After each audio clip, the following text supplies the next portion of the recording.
नमस्कार, मैं साक्षी और आपने देखना शुरू कर दिया है द प्रिंट लाइन। आइए एक नजर डालते हैं अब तक की 5 बड़ी खबरों पे।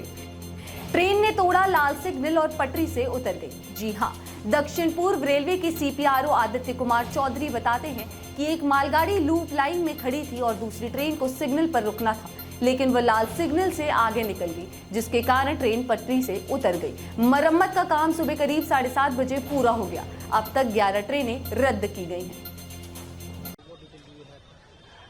देखिए, the details we have from the site is that one goods train was standing in a loop line, another train was to stop at the home signal, but somehow it overshoot the red signal and crossed, and the derailment happened. The restoration was the divisional team, headquarter team moved to the site immediately, and the restoration was completed. And around 7:30 hours, the restoration was complete, and restoration was going on, and the first train has moved from the site at 8:35 hours. Till now it's 11 trains, but we will restore some of the trains. Most of the trains are passenger trains, but we will restore more of the trains because section has been opened. Preliminary, as per site reports, it was a case where the signal was crossed in red signal. So details will come in further. Inquiry team is there. We'll give further details. But the section is open. Traffic is restored normal now. PM Modi के कार्यकाल में की भारत ने तरक्की। जी हां, Hasan Allam properties के CEO Mohammad मेधात Hasan Allam ने 25 जून को कहा कि पीएम मोदी एक अविश्वसनीय व्यक्ति हैं। वो बुद्धिमान और विनम्र हैं। मुझे उनके साथ हुई मुलाकात जानकारीपूर्ण, शिक्षाप्रद और प्रेरणादायक रही। एक निजी क्षेत्र की कंपनी के रूप में हमें भारत के निजी क्षेत्र से बहुत कुछ सीखना है। पीएम मोदी के नेतृत्व में बुनियाद ढांचे, इंजीनियरिंग और विनिर्माण की दुनिया में भारत के निजी क्षेत्र में जबरदस्त वृद्धि हुई है।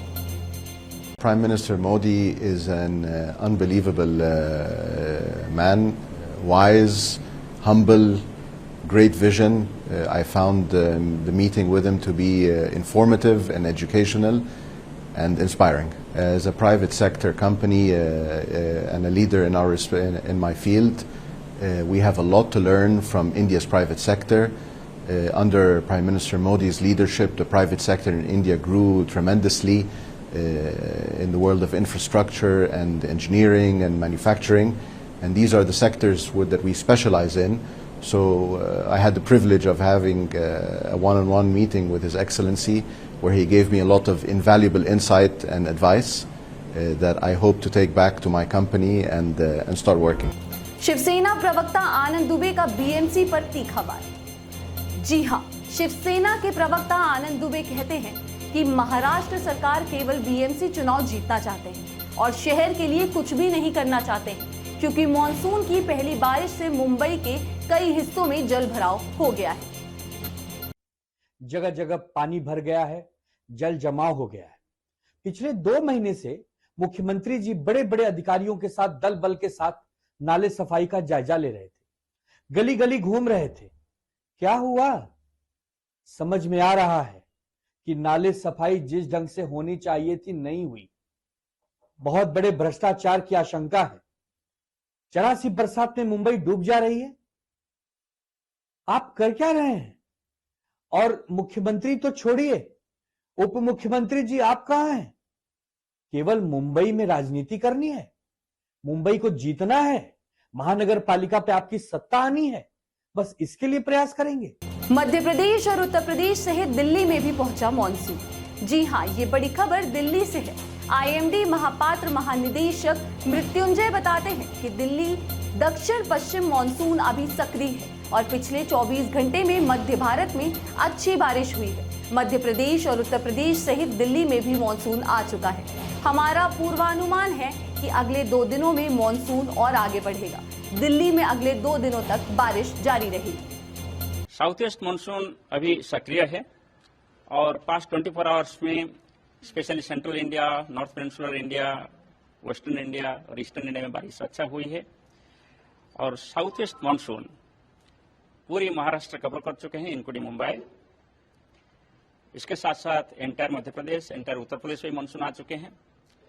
दिल्ली भी मानसून आ चुके हैं हरियाणा का कुछ हिस्सा, गुजरात और राजस्थान के कुछ हिस्सा में मानसून आ चुके हैं और आज पंजाब और जम्मू का भी मानसून कुछ हिस्सा में आ चुके हैं। हमारा ये पूर्वानुमान है कि अगले 2 दिन में मानसून और आगे बढ़ेगा। गुजरात, राजस्थान, पंजाब, हरियाणा के और कुछ हिस्सा में मानसून प्रवेश करेगा। दिल्ली की बात करें, दिल्ली में 5 सेंटीमीटर रेनफॉल मैक्सिमम रिकॉर्ड किया गया है और वाइड स्प्रेड बारिश हो रहा है। इसका एनसीआर रीजन में बारिश हो रहा है और अगले 2 दिन के लिए भी बारिश रहेगा। आइसोलेटेड प्लेसेस में हेवी रेनफॉल भी हो सकता है, लो लाइंग एरिया में इनंडेशन हो सकता है। ट्रांसपोर्ट सेक्टर भी इसमें इंपैक्टेड हो सकता है। मुंबई में भी ऐसी स्थिति है, 18 सेंटीमीटर रेनफॉल रिकॉर्ड किया गया है, हाईएस्ट रेनफॉल मुंबई रीजन पे, और बारिश जारी है। आज भी heavy to very heavy rainfall हो सकता है, इसलिए वहां भी लो लाइंग एरिया में इनंडेशन हो सकता है और ट्रांसपोर्ट सेक्टर इंपैक्टेड हो सकता है, इसलिए सावधानियां बरतना चाहिए।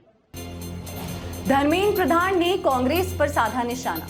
जी हां, ये बड़ी खबर ओडिशा से है, जहां केंद्रीय मंत्री धर्मेंद्र प्रधान कहते हैं कि कांग्रेस वो पार्टी है जिन्होंने आजादी प्राप्त होने के बाद, देश में अपना संविधान लागू होने के बाद, आज से 48 साल पहले आज ही के दिन सारे संवैधानिक अधिकारों को जब्त कर दिया था।